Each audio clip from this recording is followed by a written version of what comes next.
মুসার হাত থেকে পতাকা তুলে নিচ্ছে। ইনকলাব জিন্দাবাদ, আইএসএফ পরিবারের এই নেতৃত্বদেরকে স্বাগতম, স্বাগতম, স্বাগতম, আইএসএফ পরিবারের নেতৃত্বদেরকে স্বাগতম, স্বাগতম, স্বাগতম, আইএসএফ পরিবারের নেতৃত্বদেরকে স্বাগতম, স্বাগতম, স্বাগতম, ইনকলাব জিন্দাবাদ। শিরায় শিরায় রক্ত ভাইজানের ভক্ত, এই শিরায় শিরায় রক্ত ভাইজানের ভক্ত, এই মেহনতি মানুষের প্রতিনিধি মুসা ভাই, তুমি এগিয়ে চলো, আমরা তোমার সাথে আছি। সাথে আছি, সাথে আছি। এই সাম্প্রদায়িক শক্তির বিরুদ্ধে লড়াই করছে নওশাদ ভাই, তুমি এগিয়ে চলো, বসিরহাটের মানুষ সাথে আছে। সাথে আছে, সাথে আছে। এই পশ্চিম বাংলায় বিজেপি এর আসার সাপ্লায়ার লাইনটা হচ্ছে তৃণমূল। এখানে যদি পানি না আসে ঘাস জন্মাবে না, ঘাস না জন্মালে ছাগলও আসবে না।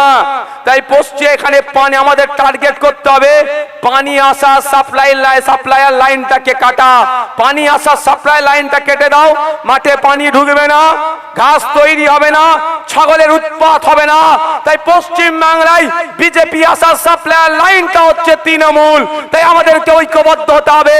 এই সাপ্লায়ার লাইন নামক তৃণমূলটাকে কাটলেই বিজেপি ফিনিশ হয়ে যাবে। হবে তো নাকি? 2021 তো একটু ভুল হয়ে গেছে আমাদের, এখন হাত কামড়াচ্ছে না। যদি 10টা নওশাদ সিদ্দিকী পাঠাতাম, এসআইআর নিয়ে এরকম করার সাহস দেখাতে পারতো না। একা মানুষ বাবু কত জায়গায় ছুটবো। আমার তো ইচ্ছা করছে নির্বাচন কমিশনের অফিসটা ঘিরে বসে রাখতে, কোনো ব্যাটাকে ঢুকতেও দেবো না, বেরোতেও দেবো না। কিন্তু কথা হচ্ছে আমি একা মানুষ, ওই দিক সামলাবো না এই দিক সামলাবো। আজকে আমার সুপ্রিম কোর্টে মামলা ছিল, আজকেও সুপ্রিম কোর্টে আমার মামলা ছিল, কিন্তু কদিকটা সামলাবো ভাই? তাই যদি মনে করেন আগামী দিনে আমার হয়ে বেশি বলার লোক দরকার, তাহলে আমি আপনাদের বলবো দ্বিতীয় ভাঙড় আপনাদেরকে তৈরি করতে হবে। ভাঙড়ের বীর পুরুষেরা দেখিয়ে দিয়েছে, আপনারও নিজেদেরকে বীর পুরুষ প্রমাণ করুন, বীরাঙ্গনা প্রমাণ করুন, যে কোনো কথা হবে না, কে আসছে কে যাচ্ছে গল্প শুনিয়ে আমাদের লাভ হবে না। 21-এ অনেক গল্প তোমরা শুনিয়েছো, আর সেই যে শুভেন্দু অধিকারী মাদ্রাসা মসজিদ নিয়ে মুসলমান সম্পর্কে কুভাষায় আক্রমণ করে, তুমি ডেকে তাকে চা খাওয়াচ্ছ, আর আমাদের ইফতারের সময় এসে হিজাব পরছো। ও নাটক আর হবে না। এবার আমরা মুসাকে বিধানসভায় পাঠাবো, মুসা আমাদের হয়ে লড়াই করবে, বুঝে নেবে নওশাদ সিদ্দিকী ভাইজানের পাশে বসে। আপনাদের শুধু সহযোগিতা আমাদের লাগবে, ওটা কি? ভোট। আমি এসআইআর নিয়ে বলে শেষ করব। মমতা ব্যানার্জি কি বলেছিলেন? আমার লাশের ওপর দিয়ে এসআইআর হবে। হ্যাঁ, আমি তার দীর্ঘায়ু কামনা করি। আচ্ছা, কথা বলছে আজ থেকে 2 মাস আগের ফেসবুকের পোস্ট আমার দেখে নেবেন। ওয়াকাফ খেয়েছে, ওবিসি খেয়েছে, এসআইআর খাবে, এই বলে পোস্ট করেছিলাম, মিলিয়ে নেবেন। আজকে ওবিসি তো এসআইআরটাকে খেয়ে নিল। তো এসআইআরটাকে আজকে কোনো কথা নেই। অভিষেক বাবু কি বলেছিলেন? যে আমি একটা ভোটার ডিলিট হলে 1 লক্ষ মানুষ নিয়ে দিল্লি নির্বাচন অফিসের সামনে বসবো। দিল্লি নির্বাচন অফিসের সামনে তো দূরের কথা, হেলিকপ্টার চড়ে কর্পোরেট স্টাইলে পার্টি করে তিনি ভোটের প্রচার করছেন, তবে পিছন দিকের চেয়ারও ফাঁকা থেকে যাচ্ছে। শাসক থাকার পরেও, 15 বছর শাসকে থাকার পরেও এত তো কিছুই করবে না। আমাদের কি সেটা করতে হবে? জনগণ কি আমাদেরটা বুঝে নিতে হবে। বসিরহাটে 22,000-এর টোটাল আন্ডার অ্যাডজুডিকেশন কত ছিল? টোটাল আন্ডার অ্যাডজুডিকেশন ছিল 43,000। এখানেও আপনাদের বলছি, বসিরহাটেও 43,000, ভাঙড়ে মাত্র 11,500। একটু বোঝার চেষ্টা করেন। ভাঙড়ের বিধায়কের নাম নওশাদ সিদ্দিকী, ওরা ভালো জানে, টেন্ডি বেন্ডি করলে ছেড়ে কথা বলবে না। কিন্তু বসিরহাটের বিধায়ক তো তৃণমূলের বিধায়ক। কোথায়? আচ্ছা, 1,14,000, ওটা তার ব্যক্তিগত ব্যাপার, আইন বহির্ভূত কাজ কিছু করেনি। ওটা নিয়ে ব্যক্তিগত নিয়ে আমি একদম আক্রমণে যাই না ভাই, আমি একদম ব্যক্তিগত আক্রমণে যাই না। আমরা রাজনৈতিক কথা বলবো, রাজনীতি করতেছি, রাজনৈতিক কথা বলবো। আপনাদের মানে আমাদেরকে এটা গুলিয়ে ফেলা হয়। মূল ফোকাসটা রাখতে হবে রাজনীতিতে, রাজনীতির মঞ্চ, রাজনীতিতে ফোকাস। সুজাপুরে 1,14,000-এর উপরে নাম আন্ডার অ্যাডজুডিকেশন। আমি ভাঙড়ের বলছি, ভাঙড়ের কত হচ্ছে? 11,500 অ্যাডজুডিকেশন। কত বাদ পড়েছে আমাদের সেটা তদন্ত চলছে। আপনাদের বলি এখন করণীয় কি? করণীয় কি? সর্বপ্রথমে আমি আপনাদের বলবো, এটা শুধু আপনাকে হয়রানি করা হচ্ছে, হয়রানি করা হচ্ছে, আপনাকে পাজেল্ড করা হচ্ছে। এই হয়রানি পাজলটা কারা করছে? তৃণমূল বিজেপি মিলে। এবার আমাদেরকে শপথ নিতে হবে, যারা আমাদেরকে এই আতঙ্কের মধ্যে রেখেছে, এই যারা আমাদেরকে আতঙ্কের মধ্যে রেখেছে তার জবাব আমরা দেবো তো নাকি? 12টা রাজ্যে এসআইআর হচ্ছে ভাই, 12টা রাজ্যে। কোন জায়গায় শুনেছেন কোন রাজ্যে লজিক্যাল ডিসক্রিপেন্সি আছে, আন্ডার অ্যাডজুডিকেশন আছে? কোন রাজ্যে শুনিনি। কেন হলো? এই লজিক্যাল ডিসক্রিপেন্সি তৈরি হয়েছে মমতা ব্যানার্জির জন্য আমাদের রাজ্যে। এটা ক্যামেরাই হচ্ছে। মমতা ব্যানার্জি ফাঁদটা তৈরি করে দিয়েছে মমতার হাতে। এই যে 22,000 মতো ভোটার এখন আতঙ্কে আছে বসিরহাট উত্তরে, এর জন্য সব থেকে বেশি দায়ী যিনি, তার নাম হচ্ছে মমতা ব্যানার্জি। আমি আপনাদের বলবো আজকে মমতা ব্যানার্জিকে এসআইআর নেওয়ার কথা বলতে শোনা যায় না, কিন্তু নওশাদ সিদ্দিকী এখনো আপনাদের জন্য আইনি লড়াই লড়ে যাচ্ছে। আমি আপনাদের বলবো এর জবাব দিতে হবে। 250 কোটি টাকা দিয়ে মমতা ব্যানার্জি দ্রুততার সাথে এসআইআর যাতে হয় খরচ করেছে। 250 কোটি টাকা আপনার আমার ট্যাক্সের টাকা। 90,000 মতো অফিসার দিয়েছে এসআইআর করার জন্য, কিন্তু কম্পিউটার অপারেটর দিল না।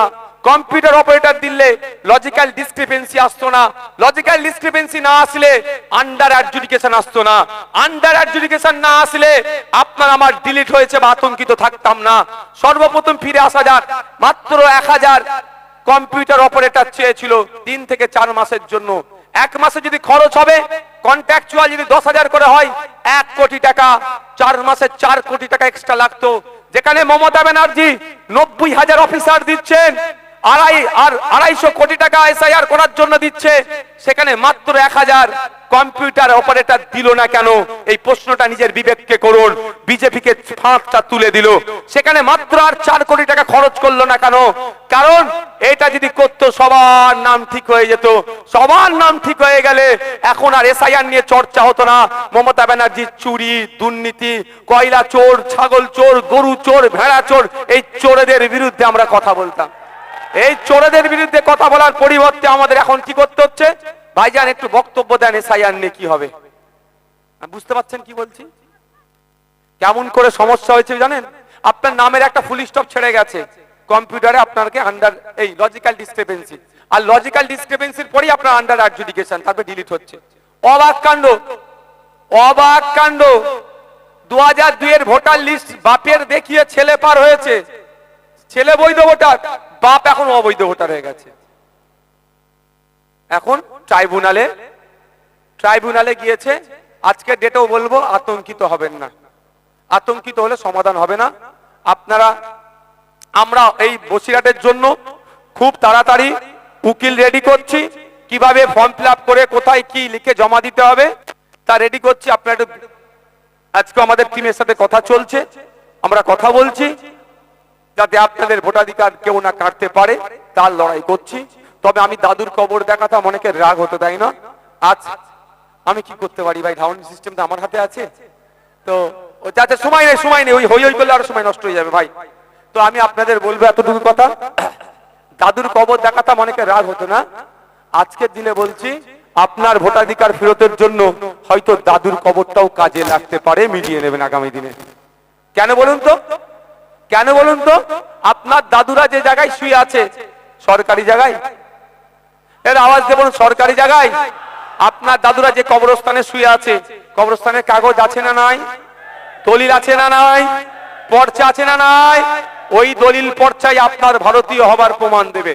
ভোটার লিস্টে নাম কখন উঠবে বা থাকবে? ভারতীয় হতে হবে, 18 বছরের ঊর্ধ্বে বয়স হতে হবে। এই দুটো হচ্ছে সংবিধানের গণ্ডিতে বলা আছে, ভারতীয় 18 বছরের ঊর্ধ্বে। তো ভারতীয় কি ভারতীয় নয়? 1950 সালের আগের, 1947 সালের আগের দলিল আপনার বাড়িতে আছে। এখানে যারা আমরা উপস্থিত হয়েছি, গ্রামীণ বা গ্রামে যারা থাকি, আমরা সব পদ দাদুর জায়গাতে আমরা বসবাস করছি। কাগজ না থাকলে তৃণমূলের তোলাবাজগুলো, জমি মাফিয়াগুলো আপনার ঘরে আপনাকে থাকতে দিত? সে কাগজ আছে, ওইটাই হচ্ছে আগামী দিনের মানপত্র। তাই আপনাদের বলবো এখনো আতঙ্কিত হবেন না। আতঙ্কিত হলে সমস্যার সমাধান হয় না। এই রোগ আছে, এই রোগের সাথে আমাদেরকে লড়ে নিতে হবে। তাই আপনাদের বলবো আপনাদের লড়াইটা, বৃত্তটা আরো বড় করতে হবে। তাই আগামী 29 এপ্রিল আসছে দিন, আগামী 29 এপ্রিল আসছে দিন, কাম চিহ্নে ভোট দিয়ে মুসাকে বিধানসভার মধ্যে পাঠাবেন, এই আশা আপনাদের কাছে রাখতে পারি তো নাকি? ইনকিলাব জিন্দাবাদ, ইনকিলাব জিন্দাবাদ। মমতাকে বলে দিন, মমতাকে বলে দিন, অভিষেক বাবুকে বলে দিন, তৃণমূলকে বলে দিন, ভোট ভোট ভোট দেবেন কোনখানে? আম চিহ্নের মাঝখানে, ভোট ভোট ভোট দেবেন কোনখানে? আম চিহ্নের মাঝখানে, আগামী 29 এপ্রিল আসছে দিন, আম চিহ্নে ছাপ দিন, আগামী 29 এপ্রিল আসছে দিন, আম চিহ্নে ছাপ দিন, আগামী 29 এপ্রিল আসছে দিন। আম চিহ্নে ছাপ দিন। ওয়াকফ চোরেদের বলে দিন, দিল্লি গিয়ে ভোট দিন, রেশন চোরেদের বলে দিন, দিল্লি গিয়ে ভোট দিন, সম্প্রীতি বিনষ্টকারীদের বলে দিন, দিল্লি গিয়ে ভোট দিন, সাম্প্রদায়িক শক্তিদের বলে দিন, দিল্লি গিয়ে ভোট দিন। ইনকিলাব, ইন্ডিয়ান সেকুলার ফ্রন্ট, জিন্দাবাদ, পশ্চিমবঙ্গের উত্তরের জনগণ, জিন্দাবাদ, ইনকিলাব। জিন্দাবাদ।